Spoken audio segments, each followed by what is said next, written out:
Once upon a time, in a vast and prosperous African kingdom, there lived a mighty and powerful king named Kofi. King Kofi was a just and fair ruler, loved by his people, but despite his many blessings, he was a sad and melancholic man. His sadness stemmed from the loss of his beloved wife, the queen, who had passed away a few years prior.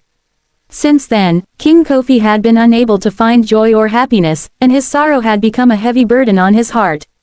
One day, King Kofi called upon his 3 sons, Kwame, Kofi Jr., and Kweku, and made a solemn promise to them.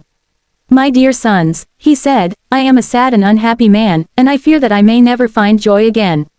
But I am willing to give half of my kingdom and riches to any one of you who can make me happy once more."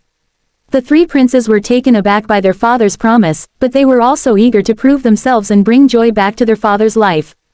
The eldest son, Kwame, decided to try and make his father happy by throwing a grand feast, with music, dance, and plenty of food and drink. He invited all the nobles and guests from neighboring kingdoms, hoping to impress his father with the grandeur of the celebration. However, despite the splendor of the feast, King Kofi remained unmoved, and his sadness continued to weigh heavily on his heart. The second son, Kofi Jr., tried a different approach. He gathered a group of skilled craftsmen and commissioned them to create the most beautiful and intricate artifacts the kingdom had ever seen. He hoped that the beauty and craftsmanship of these objects would bring a smile to his father's face. But alas, even the most exquisite works of art failed to lift King Kofi's spirits. The youngest son, Kweku, observed his brother's efforts and realized that they were approaching the problem from the wrong angle.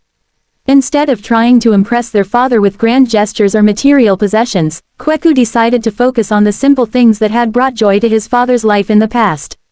Kweku remembered how his father used to love taking long walks in the forest, listening to the songs of the birds, and feeling the warmth of the sun on his face. He recalled how his father would often smile and laugh when playing with his children, or when listening to the stories of the village elders. With this in mind, Kweku approached his father and said, "Father, I want to make you happy, but I don't think it's about grand feasts or beautiful artifacts.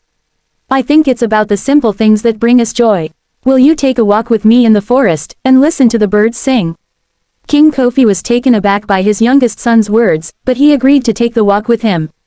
As they strolled through the forest, the warm sun on their faces, the sweet songs of the birds filling the air, King Kofi felt a weight lift off his shoulders. He began to smile, and then to laugh, feeling a sense of joy and happiness that he had not felt in years. From that day on, King Kofi and his youngest son, Kweku, took long walks in the forest together, enjoying the simple pleasures of life, and finding happiness in each other's company. King Kofi realized that true happiness came not from material possessions or grand gestures, but from the simple things that bring us joy, and from the love and connection we share with others. And so, King Kofi kept his promise and gave half of his kingdom and riches to Kweku, not because he had done something grand or impressive, but because he had shown him that true happiness comes from the simplest things in life.